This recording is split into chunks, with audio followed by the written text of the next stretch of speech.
اس video میں ہم جانیں گے کائنات کی ابتدا کیسے ہوئی، کائنات کو کیوں پیدا کیا گیا، انسان ارتقاء کے کون سے مراحل سے گزرا، ڈارون کا نظریہ کہاں تک درست ہے اور بگ بینگ تھیوری کی کیا حقیقت ہے۔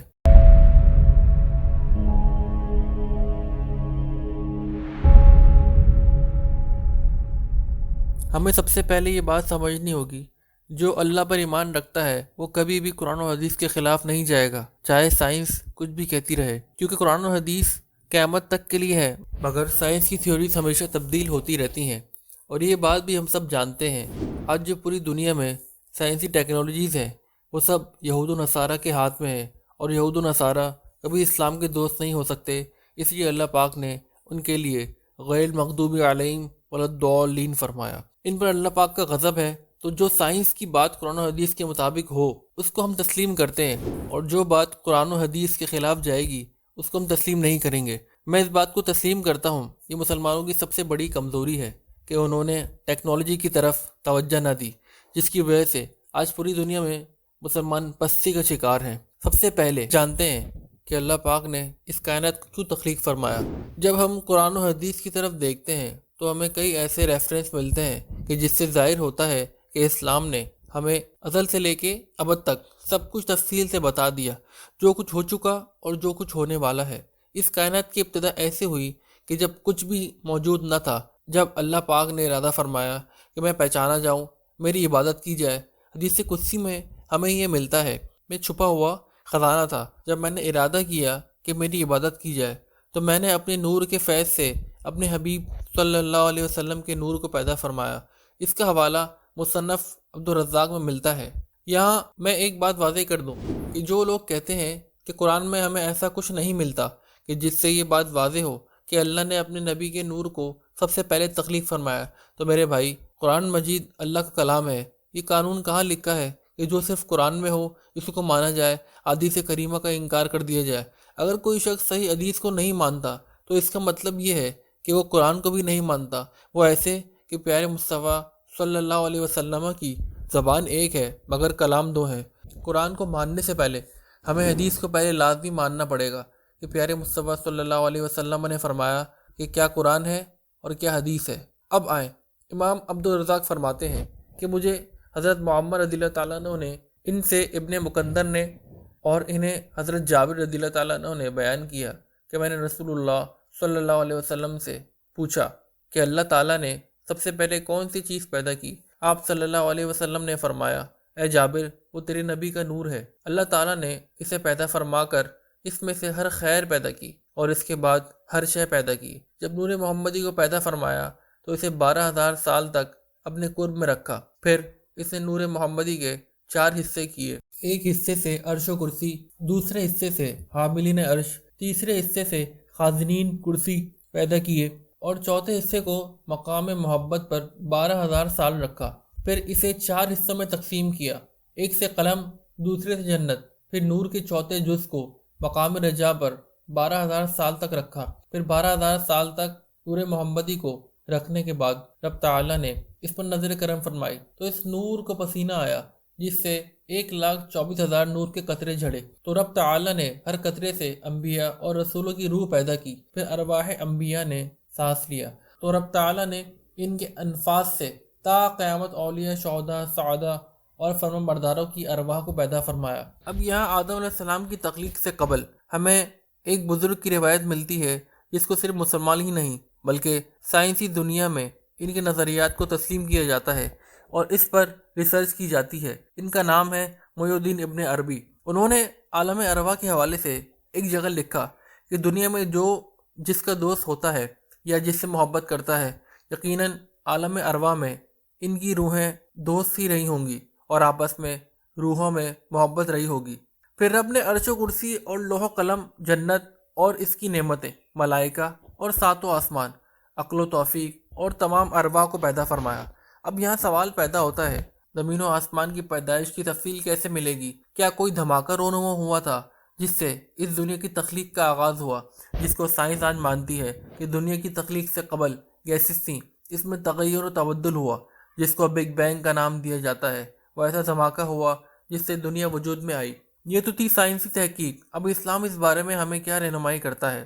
سب سے پہلے قرآن میں دیکھتے ہیں سورہ اعراف آیت نمبر 54۔ بے شک تمہارا رب اللہ ہے جس نے آسمان اور زمین 6 دن میں بنائے، پھر عرش پر استوا فرمایا جیسا اس کی شان کے لائق ہے۔ مفسرین فرماتے ہیں کہ 6 دن میں تخلیق سے کیا مراد ہے۔ اس کے متعلق بعض نے فرمایا کہ 6 دن سے مراد 6 ادوار ہے، اکثر نے فرمایا کہ دنیاوی اعتبار سے 6 دن کی مقدار بنتی ہے۔ بہرحال جو بھی صورت ہو، اللہ کریم ہر صورت پر قادر ہے۔ وہ رب چاہتا تو صرف کن کہہ کر اس کائنات کی تخلیق فرما دیتا، مگر اس کی حکمتیں وہی جانے۔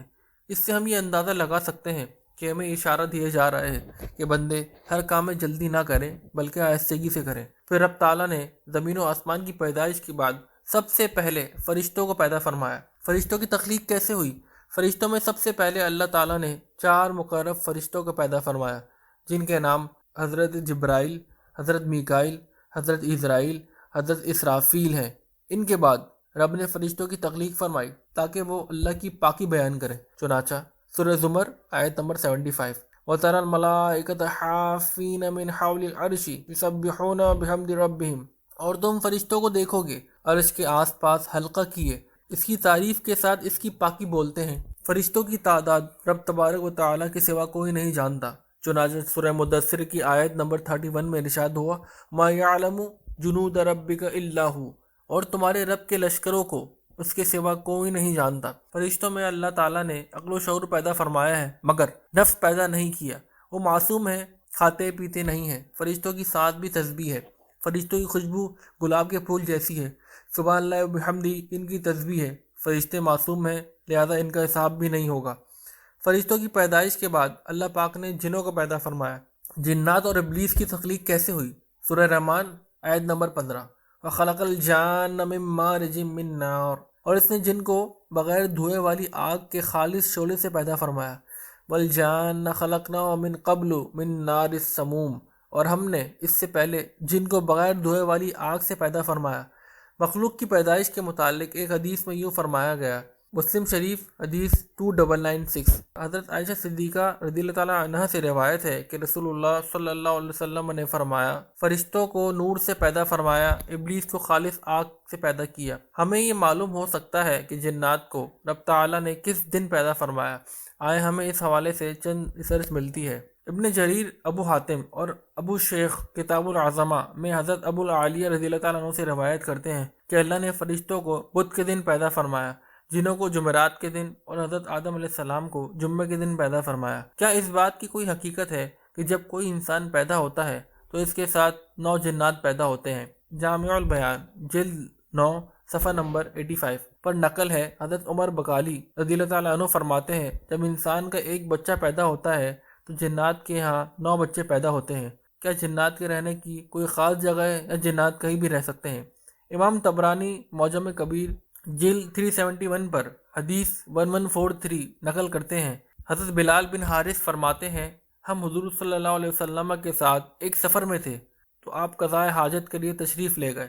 میں آپ کے پاس پانی کے برتن لے گیا تھا تو میں نے لڑنے جھگڑنے کی آواز سنی۔ اس طرح کی آواز میں نے کبھی نہیں سنی تھی۔ جب حضور صلی اللہ علیہ وسلم تشریف لائے تو آپ نے فرمایا کہ میرے پاس جنات اور مشرک جنات آپس میں جھگڑ رہے تھے۔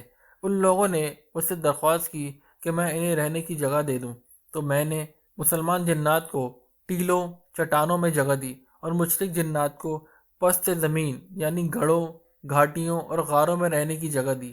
کیا سوراخ میں پیشاب کرنا منع ہے؟ ابو داؤد کتاب الطہارت میں حدیث نمبر 69 نقل ہے۔ حضرت عبداللہ بن سرجس حضرت قتادہ سے روایت کرتے ہیں کہ رسول اللہ صلی اللہ علیہ وسلم نے بل یعنی سوراخ میں پیشاب کرنے سے منع فرمایا ہے۔ لوگوں نے حضرت قتادہ سے پوچھا کہ بل میں پیشاب کرنے سے منع کیوں فرمایا گیا؟ تو حضرت قتادہ نے فرمایا کہ بل جنات کے رہنے کی جگہ ہے۔ کیا جنات کی کوئی خاص غذا ہے؟ امام مسلم اور ترمذی میں ہے۔ حضرت علقمہ سے روایت ہے، جنات کی غذا وہ ہڈیاں ہیں جن پر اب تعالیٰ کا نام نہ لیا گیا ہو۔ حضور صلی اللہ علیہ وسلم نے فرمایا، تم لوگ ہڈی اور لیز سے استنجا نہ کرو، اس لیے کہ یہ دونوں تمہارے بھائی جنات کی غذا ہے۔ جنوں کی تخلیق کے بعد رب تعالیٰ نے انسان کو پیدا فرمایا۔ انسان کی تخلیق اور خود انسان ایک ایسا ٹاپک ہے کہ جس پر مسلسل ریسرچ جاری ہے اور یہ ایک نہ ختم ہونے والا موضوع ہے۔ اب یہاں میں ایک بات عرض کروں کہ کچھ لوگوں کا یہ کہنا ہے کہ انسان آخری مخلوق نہیں ہے، اس کے بعد بھی مخلوقات کی تخلیق کا سلسلہ جاری رہا۔ اب میرا ان سے سوال یہ ہے کہ اگر انسان آخری مخلوق نہیں ہے تو انسان کے بعد کون سی مخلوق ہے جس کی تخلیق ہوئی، جبکہ اللہ پاک نے انسان کو اشرف المخلوقات کے لقب سے نوازا اور وہ شرف کسی اور مخلوق کو نہیں ہے۔ اپنے موضوع کی طرف آتے ہیں کہ انسان کی پیدائش کب، کہاں اور کیسے ہوئی۔ رب تعالیٰ نے جب انسان کی پیدائش کا ارادہ فرمایا تو فرشتوں سے پوچھا، انی جاعل فی الارض خلیفہ، میں زمین پر اپنا نائب بنانے والا ہوں۔ فرشتوں نے عرض کی کہ اے ہمارے رب، یہ انسان تو زمین میں فساد کرے گا۔ اللہ پاک نے ارشاد فرمایا، جو میں جانتا ہوں وہ تم نہیں جانتے۔ یہاں میں ایک بات عرض کروں، کچھ لوگ کہتے ہیں کہ فرشتے زمین میں دیکھ رہے تھے جبھی انہوں نے اللہ پاک سے کہا کہ انسان فساد پھیلائے گا۔ تو میری ان سے عرض یہ ہے کہ اللہ پاک جو ہر چیز پر قادر ہے، اس نے فرشتوں کو یہ علم دیا تھا کہ انسان یہ کام کرے گا، جبھی انہوں نے عرض کی اللہ سے۔ اس کا مطلب ہرگز یہ نہیں ہے کہ زمین پر کئی انسان موجود تھے اور فرشتے دیکھ رہے تھے، اور یہ نہ سمجھ آنے والی بات ہے کہ وہ زمین پر دیکھ رہے تھے کئی انسانوں کو اور پھر انہوں نے اللہ سے عرض کی۔ انسان کی پیدائش کیسے ہوئی؟ آدم علیہ السلام پہلے انسان ہیں یا ان سے پہلے کئی انسان دنیا میں موجود تھے اور پھر اللہ نے ان میں سے آدم علیہ السلام کو چنا؟ جہاں تک چننے کی بات ہے تو چنا روحوں میں سے بھی جا سکتا ہے، مگر اس کا ثبوت ہمیں کہیں نہیں ملتا کہ اللہ نے آدم سے پہلے کئی انسان بنائے، اور اگر ایسا ہوتا تو ان کا ذکر ضرور ملتا۔ لہذا سورہ رحمان انسان کی پیدائش کا ذکر یوں ملتا ہے، خلق الانسان من صلصال کالفخار، اس نے انسان کو ٹھیکری جیسی بجنے والی سوکھی مٹی سے پیدا کیا۔ یہاں انسان سے مراد حضرت آدم ہے۔ اس آیت میں اللہ پاک نے آدم علیہ السلام کی کیفیت کو بیان کیا۔ اس کے علاوہ کئی مقام پر آدم علیہ السلام کی تخلیق کے حوالے سے ارشاد فرمایا، هو الذی خلقکم من تراب، وہی ہے جس نے تمہیں مٹی سے بنایا۔ ایک مقام پر سورہ مومنون کی آیت نمبر 12 میں ارشاد فرمایا، وَلَقَدْ خَلَقْنَا الْإِنسَانَ مِنْ سُلَالَةٍ مِنْ طِينٍ، اور بے شک ہم نے انسان کو چنی ہوئی مٹی سے بنایا۔ سورہ صافات کی آیت نمبر 11 میں ارشاد فرمایا، اِنَّا خَلَقْنَاهُم مِّن طِينٍ لَازِبٍ، بے شک ہم نے انہیں چپکنے والی مٹی سے بنایا۔ سورہ حجرات میں آیت نمبر 26 میں ارشاد فرمایا، اور بے شک ہم نے انسان کو خشک بجتی ہوئی مٹی سے بنایا، اور وہ ایسے سیاہ گارے کی تھی جس سے بو آتی تھی۔ ان سب آیت سے نتیجہ نکلا کہ حضرت آدم علیہ السلام کی تخلیق سے پہلے ہر قسم کی مٹی جمع فرمائی گئی، پھر اسے پانی سے گوندا گیا تھا تو وہ مٹی ایسا سیاہ گارا بن گئی جس سے بو آتی تھی۔ اس سے رب العزت نے آدم علیہ السلام کا جسم بنایا، اور جب وہ مٹی خشک ہو گئی تو خشک ہونے کی وجہ سے ٹھیکری کی طرح بجنے لگی۔ سورہ اعراف آیت نمبر 11 میں ارشاد ہوتا ہے، وَلَقَدْ خَلَقْنَاكُمْ، اور بے شک ہم نے تمہیں پیدا کیا۔ اس آیت کی تفسیر میں شاہ عبدالعزیز محدث دہلوی نے تفسیر عزیزی میں فرمایا، اب تعالیٰ نے اپنے دست قدرت سے جب آدم علیہ السلام کو بنایا، وہ جمعے کا دن تھا، عصر کے بعد کا وقت تھا۔ آدم علیہ السلام کی پیدائش 60 ہاتھ کی ہوئی تھی، دوسروں کی طرح چھوٹے بڑے نہ ہوئے، آپ کو پیدائشی عالم بنایا۔ علم کی وجہ سے آدم علیہ السلام کو فرشتوں پر فضیلت عطا فرمائی۔ وہ اس طرح کہ کچھ اشیاء کے نام رب تعالیٰ نے فرشتوں سے پوچھے، فرشتوں نے عرض کی کہ مولا تو ہی بہتر جانتا ہے۔ پھر رب تعالیٰ نے حضرت آدم علیہ السلام سے پوچھا تو حضرت آدم علیہ السلام نے نام، کام، صفات، خصوصیات، اصول علم اور صنعتیں بھی بتا دیں، اور یہ سب اللہ کی طرف سے بطور الہام آپ علیہ السلام کو سکھایا گیا، جیسا قرآن مجید میں موجود ہے، وَعَلَّمَ آدَمَ الْأَسْمَاءَ كُلَّهَا، اور اللہ نے آدم علیہ السلام کو تمام اشیاء کے نام سکھائے۔ اللہ نے آدم علیہ السلام کو پیدائشی عالم بنایا اور اپنی پسندیدہ صورت میں پیدا فرمایا، جیسے کہ سورہ 3 میں فرمایا، لَقَدْ خَلَقْنَا الْإِنسَانَ فِي أَحْسَنِ تَقْوِيمٍ، اور بے شک انسان کو بہترین صورت پر بنایا۔ اللہ نے انسان کو پیدا فرما کر اسے اشرف المخلوقات فرمایا، تمام مخلوقات پر فضیلت اور برتری عطا فرمائی۔ یہاں پر کائنات کی تخلیق اور تخلیق آدم کا سلسلہ ختم ہوتا ہے۔